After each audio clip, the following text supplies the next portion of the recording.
A paz do Senhor Jesus, meus irmãos, sejam todos muito bem-vindos. Vocês estão na Ebon, a sua escola bíblica online. Lembrando que essa escola é voltada inteiramente para o conteúdo da escola bíblica dominical, da editora Betel. E essa revista traz nesse terceiro trimestre de 2023 um estudo voltado para os profetas menores do Antigo Testamento. E esses profetas menores, eles têm menos importância do que os profetas maiores? Negativo, nada disso. O termo é apenas referência aos livros desses profetas. Eles têm menos conteúdo do que os livros como Ezequiel, Daniel, Jeremias. Então, Isaías mesmo, são menores, têm menos volume, têm menos conteúdo, mas eles são tão importantes quanto os profetas maiores. E nessa segunda lição, nós vamos trabalhar, que nós já estamos entrando nela, Oséias, né? Nós vamos falar um pouco a respeito desse profeta e que traz como subtítulo o amor de Deus e a chamada ao arrependimento. Então, vai ser uma lição maravilhosa que vai impactar a sua vida. Se você ficar comigo até o final desse vídeo, você vai ver o quanto é agregadora, né?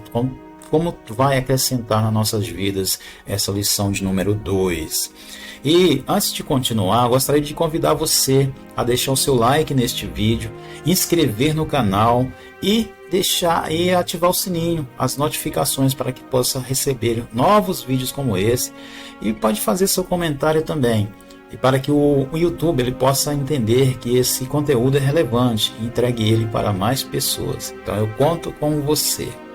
Dito isso, vem comigo.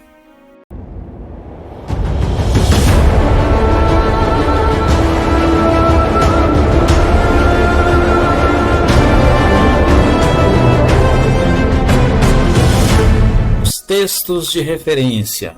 Oséias capítulo 1, versículo 1, 2 e 3. Né?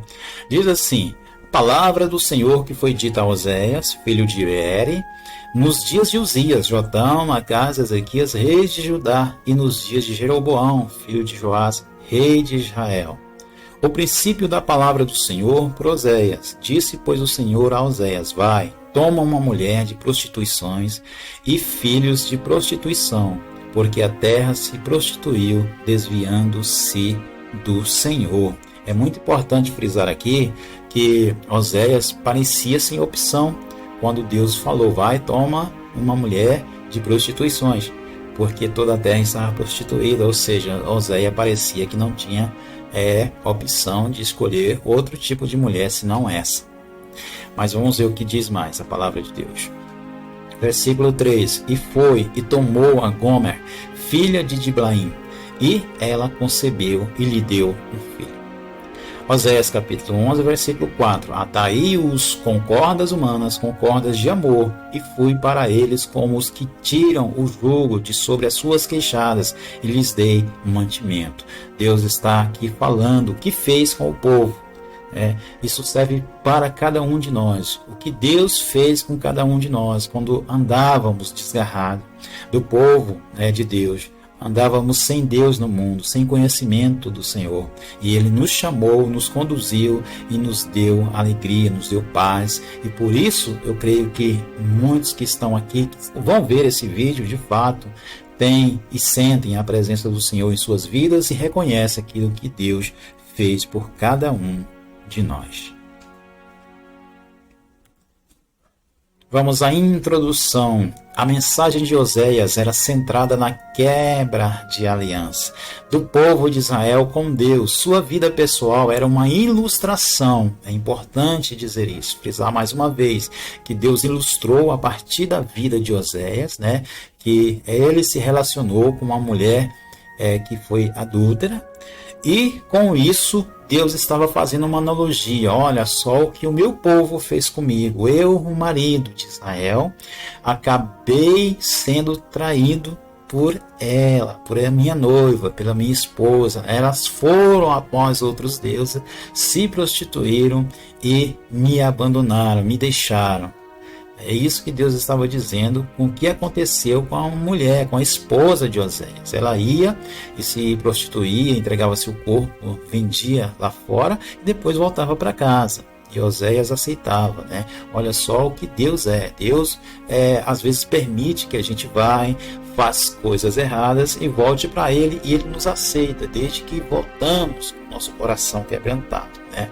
Mas Deus é misericordioso, isso é importante lembrar. Mas até quando Deus será misericordioso? Para sempre? Vamos ter que compreender isso. Lendo a palavra de Deus, a gente chega a essa compreensão. Sua vida pessoal era uma ilustração pedagógica do amor de Deus, que acabamos de dizer, e da infidelidade do seu povo. Um povo infiel, um Deus fiel e um Deus amoroso ao mesmo tempo. O cenário, tópico 1, da mensagem do profeta Oséias. É um período de apostasia, um tempo em que o povo se afastou, um tempo que o povo esfriou.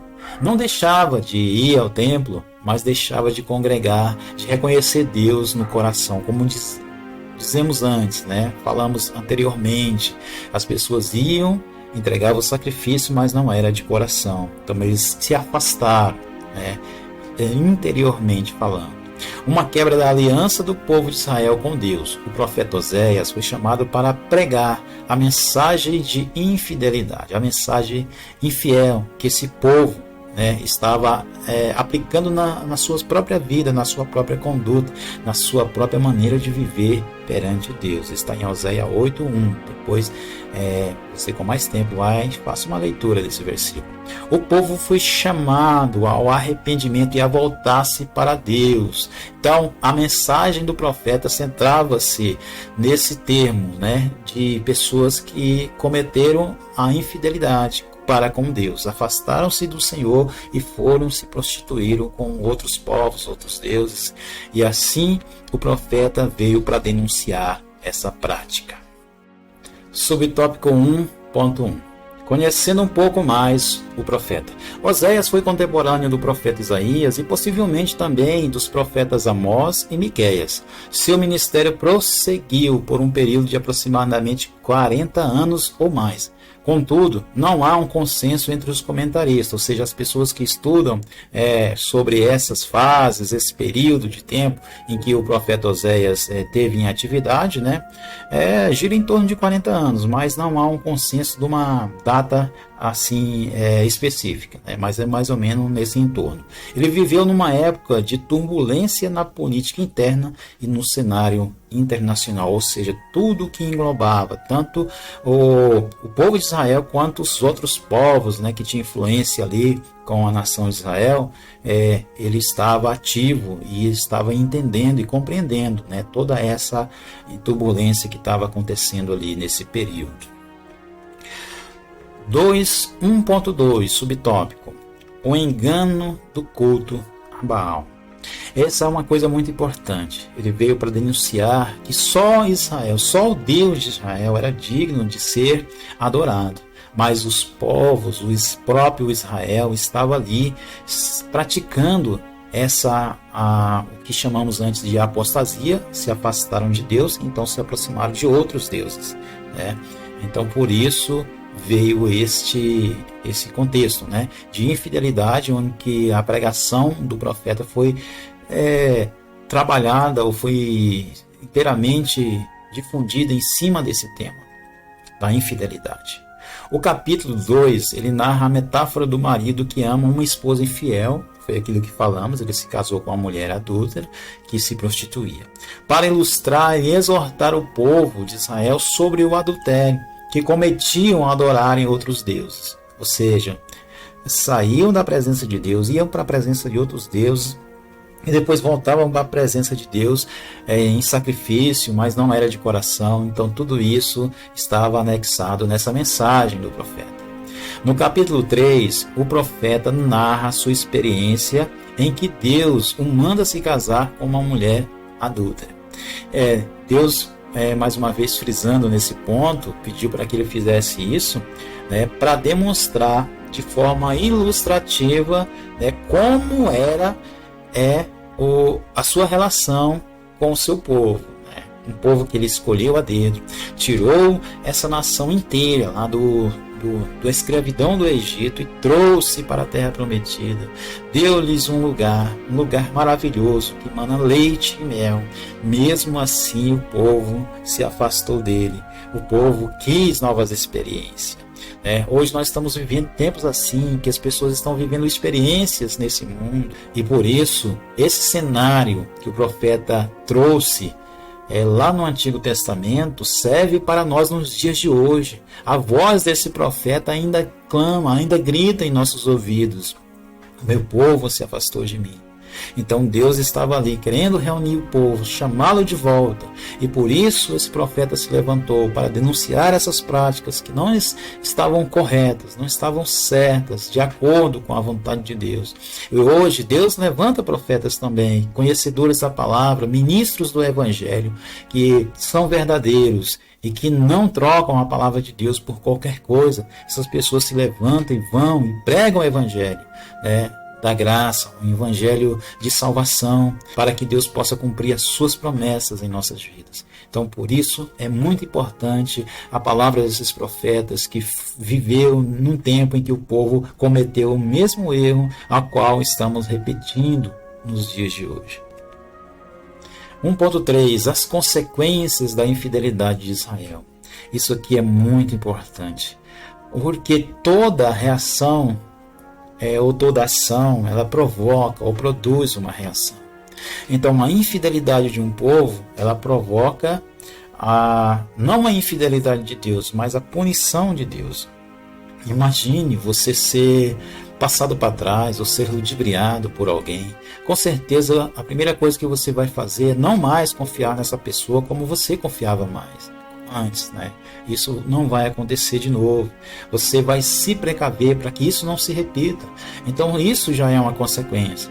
Por exemplo, a pessoa que pede dinheiro emprestado a outro e não paga. O que é que acontece? Da próxima vez que ela for ali pedir novamente, essa pessoa vai negar. Certamente não vai dizer: olha, de fato eu não confio mais em você. Talvez não diga no rosto dela, diante dela, mas com o seu gesto de: olha, hoje eu não posso, agora não vai dar. Então é uma forma negativa, é uma forma de dizer: olha, eu não confio mais em você. Então assim aconteceu com Israel. Oséias buscava entender as causas que traziam sofrimento ao povo e descobriu na apostasia deles a razão de todas as mazelas que enfrentavam. Muitas vezes, muitos de nós enfrentam dificuldades na vida e chegamos ao ponto de dizer: Deus me abandonou. Na verdade, foi nós que o deixamos. Não foi ele que se afastou. Nós nos afastamos dele e aí sofremos a consequência e aí dizemos: somos filhos de Deus e estamos passando por essa situação. Mas na verdade, nós não olhamos para dentro de nós mesmos com aquilo que Deus diz, com julgamento. Nós precisamos julgar a nós mesmos, onde erramos, quando falhamos, nos afastamos de Deus, será? Por isso estamos passando por isso? É preciso a gente observar esse tipo de comportamento antes de vincular isso a um esfriamento de Deus para conosco. Tópico 2. Os acontecimentos na vida de Oséias. Coisa importante, Vamos falar a respeito dos acontecimentos. A interpretação dos acontecimentos na vida pessoal de Oséias tem causado extensas discussões no meio dos intérpretes estudiosos das Escrituras sobre a literalidade ou alegoria do texto. O drama familiar do profeta deve ser compreendido como literal ou alegórico. Na verdade, Oséias se casou de fato ou Deus fez uma proposta propondo apenas como uma analogia e ele não se casou de fato de verdade? Será que ele criou essa narrativa? Mas independente se ele casou-se de fato de verdade ou não, existe aqui de fato uma lição poderosa para nós nos dias de hoje. 2.1. O casamento de Oséias, o retrato da infidelidade de Israel. O adultério não deve estar presente em nenhum relacionamento, ainda mais em um relacionamento baseado no amor e na aliança. Quando a vida espiritual é marcada pela infidelidade a Deus, todos os outros relacionamentos certamente estão em risco. Meus irmãos, se alguém é capaz de trair o próprio Deus, imagine uma pessoa comum. O Deus que tem o poder de nos punir, o poder de nos corrigir, Imagine uma pessoa que às vezes a gente fala que ela não tem o poder de fazer nada contra nós. Então isso fica muito fácil. Se você trai Deus, é muito fácil você ser infiel com outra pessoa. Então que a gente deva observar isso bem de perto, né? Com bastante cuidado e cautela. 2.2 Os filhos de Oséias e as mensagens de Deus. Os 3 filhos de Gomer e Oséias traziam em seus nomes as mensagens de Deus para o povo. Olha só, Jezreel, Laruama e Laami. Jezreel significa Deus semeia. Este nome evocava juízo. Jezreel, onde Deus julgou os idólatras. Esse foi um lugar, né? Também o nome dele foi o nome de um local, de uma cidade. Então, o que acontece aqui? É que esses nomes eles têm uma relação profética com a palavra de Deus. Ele traz referências proféticas para nós nos dias de hoje. Então, cada um desses nomes ele tem essa referência. Ele evocava o juízo, Jezreel. Lo-Ruama significa não compaixão, sem compaixão. A menção do nome da menina ensinava que a compaixão de Deus tem limite, ou seja, tudo tem um limite. Então é muito importante observar que o nome desses filhos de Oséias e Gomer traz-nos uma lição e traz-nos um despertamento para que a gente possa compreender que Deus, apesar de ser amoroso, ele também é um Deus de juízo. Lo-Ami significa não, meu povo. Este era o filho mais novo. Juntando os 3 significados, a mensagem é a seguinte: Deus julgaria Israel, porque não era mais seu povo. Ou seja, um povo que deixou de ser o seu povo, porque foi-se após outros deuses e outros povos, né? Com a prática da adoração que outros povos praticavam. 2.3 O drama pessoal do profeta. Como já vimos, Deus escolheu a história triste e peculiar de Oséias, a fim de revelar o seu coração e manifestar o seu amor. Né? O profeta amou a sua esposa, amou seus filhos. Né? Deus também nos ama, mesmo fazendo o que muitos de nós fazemos, ele continua nos amando. A vida do profeta, além de ilustrar a infidelidade do povo para com Deus, também traz à tona o drama de muitos casamentos que estão em toda parte, inclusive nos arraiais do povo de Deus. Aqui abre-se um parênteses para a gente poder fazer uma análise. Quanto dos povos de Deus, do povo de Deus, né, membros de congregações estão indo para cartórios para assinar ali o documento de divórcio. São muitos, isso está acontecendo demais, uma prática rotineira no seio da igreja, do povo de Deus. Então a gente precisa estar atento a esse tipo de sinais que está acontecendo em nosso meio. Oséias para os dias de hoje. Tópico 3. A história do profeta Oséias nos ensina sobre os limites do amor e o que está para além de suas fronteiras. Faz-nos pensar sobre até onde é possível amar alguém. Oséias ilustra uma metáfora de que é o verdadeiro amor. Um amor que suporta as expectativas humanas. Um amor que tudo sofre, tudo crê, tudo suporta e tudo espera. Né? 1 Coríntios capítulo 13, versículo 7. É importante a gente frisar aqui que o amor de Deus, ele suporta muitas coisas. Ele suporta o nosso afastamento, ele suporta a nossa aproximação, ele suporta a nossa indiferença. Mas é importante lembrar, até quando o amor de Deus vai suportar isso? Sempre vai suportar. Mas o que fazemos e a decisão que tomamos é que vai definir se vamos estar ou não com Ele no dia em que formos julgados. Se nós nos afastamos de Deus, mesmo Ele nos amando, Ele nos deixará aí. Mesmo Ele nos amando, nós podemos nos perder. Então é muito importante que a gente olhe por este ângulo. 3.1 O extraordinário amor de Deus. Apesar de tanta infidelidade, idolatria, violência, ainda depois de conscientemente rejeitarem a Deus, o chamado amoroso de Deus se fez ouvir através da mensagem do profeta. Converte-te, ó Israel, ao Senhor teu Deus, porque pelos teus pecados tem caído. Eis aqui uma frase que define toda essa aula. O pecado faz os homens caírem. É o pecado que derruba o povo de Deus. Não há outra coisa. E o pecado só pode ser inserido dentro do povo ou no meio do povo de Deus através do nosso afastamento, do nosso distanciamento de Deus, da apostasia. Então que nós possamos ficar de olho nisso, para não nos afastarmos do nosso Deus. 3.2. Um chamado ao arrependimento. O livro de Oséias relata uma história de amor, com detalhes constrangedores que passam longe de uma relação baseada verdadeiramente no amor e no compromisso. Com base nisso, faz clamores agonizantes e cheio de angústia ao reino de Israel, diante da sua situação de terrível apostasia. Então, o clamor do profeta era um clamor desesperado, um clamor pela nação, para que esse povo reconhecesse seus erros e voltasse para o Senhor.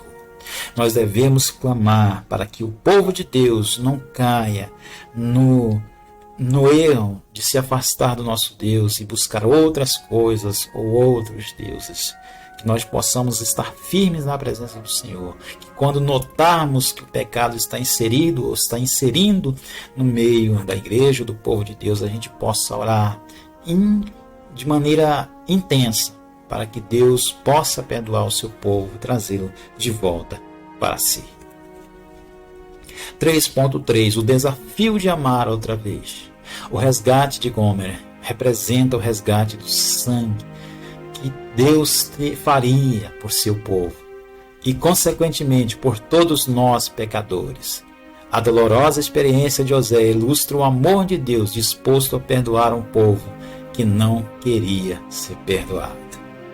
Gomer não queria aceitar que a vida de um casal fosse uma vida baseada na fidelidade. Mesmo assim, Oséias insistiu, Oséias teve paciência, Oséias esperou e a resgatou daquele lugar onde ela ia para se prostituir e a trouxe de volta para si, para perto de si, com amor, demonstrando compaixão. Era muito mais do que amor, demonstração de compaixão, que é, na verdade, o verdadeiro amor. Não só amar, de lembrar, eu amo, mas de buscar, de lutar por aquela pessoa.